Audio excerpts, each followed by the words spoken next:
4 GB of RAM. In my Galaxy S5 predictions video, I predicted the S5 to have 4 GB of RAM. Had you told me then that ASUS would be the first manufacturer to release a phone with 4 gigs of RAM about a year later, I wouldn't have believed you. But here you have the ASUS Zenfone 2 with 4 gigs of RAM. As of today, one of a kind. So, is there more to the Zenfone 2 barring the crazy specs? Well, let's find out. Before we do, if this is your first time here or if you're just too sleep deprived to remember, my name's Ash, this is C4E Tech, and you're watching my full review of the ASUS Zenfone 2. Let's get started.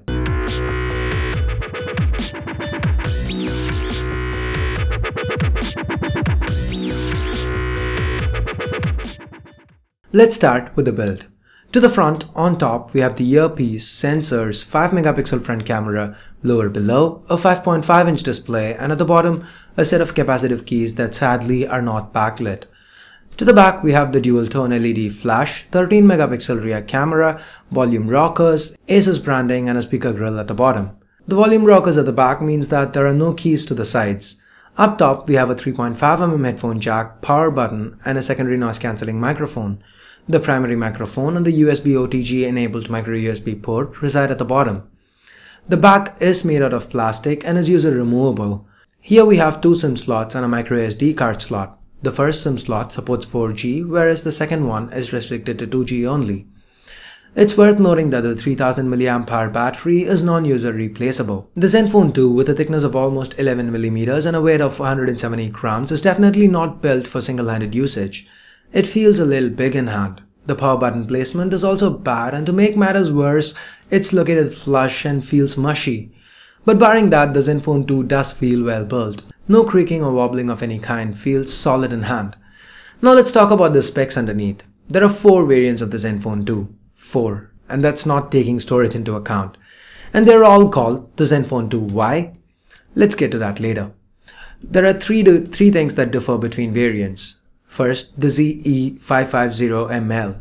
That's the lowest end variant. It has a Z3580 CPU, 720p display with 2 gigs of RAM and 16 gigs of onboard storage. All other variants are called ZE551ML. The base ZE551ML variant has a Z3560 CPU, a 1080p display, 2 gigs of RAM and 16 gigs of onboard storage. The higher variant ups the RAM to 4 gigs and has 32, 64 or 128 gigs of internal storage, and also features a higher clocked Z3580 CPU. Now, as if this wasn't confusing enough, ASUS has recently introduced a new variant into the mix, one with 4 gigs of RAM but the lower clocked Z3560 CPU. Now, that's confusing, but ASUS has a brilliant reason behind this, and like I said, let's get to that a little later. In this video, I'm using the 32GB ZE551ML variant, so that's 4 cores clocked at 2.3 GHz each, coupled with a PowerVR G6430 GPU and 4 gigs of RAM. It benchmarks well, and with real-time usage scenarios like gaming, it was almost flawless. The 4 gigs of RAM on board meant this guy could multitask like a boss. Call quality and audio via earphones were great, but the audio output level via the rear speaker was a little low. Anyway, let's now talk about the display. The Gorilla Glass 3 covered 5.5-inch Full HD IPS LCD display gives the Zenfone 2 a pixel density of 401 pixels per inch. While not the sharpest, that's still sharp enough. Colors are quite accurate, viewing angles are good as well. It's also quite bright, meaning it's pretty legible outdoors. Another thing worth noting is that ASUS lets you play around with the color balance. That's a welcome inclusion. So moving on, all this is powered by a 3000 mAh non-user replaceable battery, and the battery life is okay. Just okay. On a looping video playback test, the Zenfone 2 lasted a little over 8 hours before running out of juice. I used this phone as my daily driver for a week, and in my time with it, it got me through a day on a single charge each day. But it did take a little bit of micromanagement. My regular day would involve about 2 to 3 hours of calls, a little bit of casual gaming, Sudoku mostly, a lot of mails, Twitter, Creator Studio, and so on. So Wi-Fi and 3G on all day, I guess you could call that moderate usage. The Zenfone 2 got me through the day with about 10 to 15% charge left. Anyway, ASUS has also thrown in some power saving options if you want to get more out of this battery. Let's now talk about the camera. I did a full in-depth review earlier and found the camera performance to be mediocre at best. Since then, ASUS has pushed out an update and the camera is now slightly less mediocre, if that's a thing. It's still a very average performer. Everything I said in my original camera review still holds good, maybe with a 5% improvement. The camera still struggles with exposure. There's a lot of noise even if you zoom in just a little bit. Dynamic range is a little better now when the camera doesn't blow out highlights as it used to. The front camera is also much more usable thanks to the software not over-sharpening everything anymore. 1080p video though sadly still isn't any good. Anyway, as far as the UI is concerned, ASUS has thrown in every feature that you could possibly think of. And again, I've covered it in depth in my camera review. I'll leave a link to that video in the description and also a card here. The short version, it's well organized and user-friendly. Some of the modes work very well, while others are a little too gimmicky. And with that, we get to the software. The Zenfone 2 runs on Android 5.0 Lollipop with ASUS's custom Zen UI on top. We have the home screen, quick toggles on the notification bar that can be customized. Zen UI also features an app drawer. There are tons of ASUS apps included and most of those are useful and work as expected. There is also quite a bit of customization available. You can change the screen transition animations. There's even built-in theme support if you want to change how the UI looks entirely. I also found the double tap to wake and sleep option quite useful, especially given the awkward power button placement. There are even a few gesture-specific launch options here.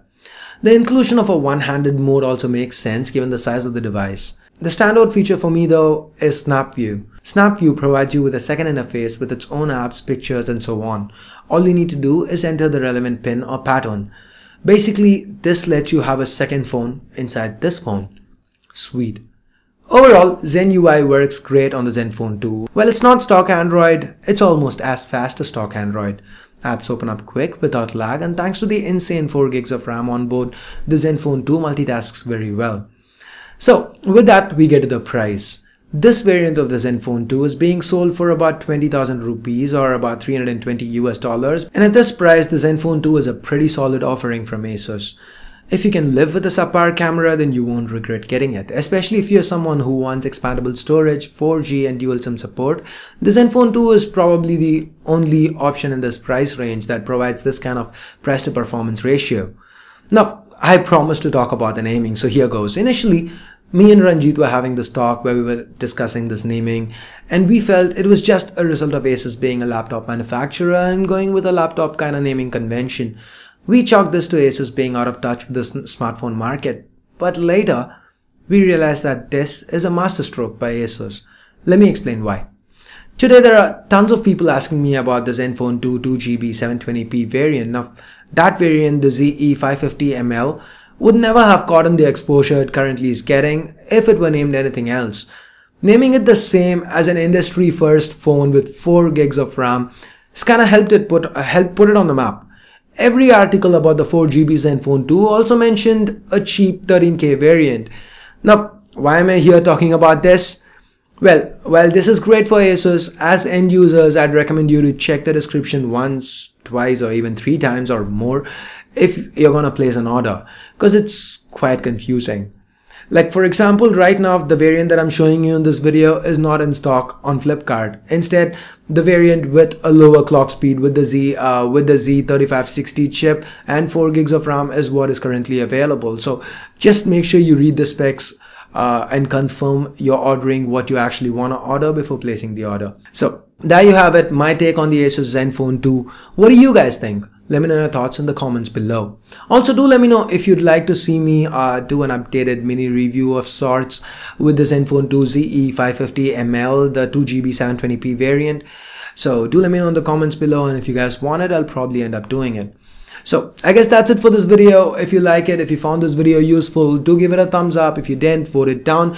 Do let me know what you'd like me to do better, what you'd like me to improve, and hopefully I can turn that thumbs down into a thumbs up pretty soon. And if you haven't subscribed already, please do. And if you want to help the channel out, please consider changing your Flipkart URL to the one with our affiliate ID that's in the description below, so that every time you shop, we get a little something, and that'll help.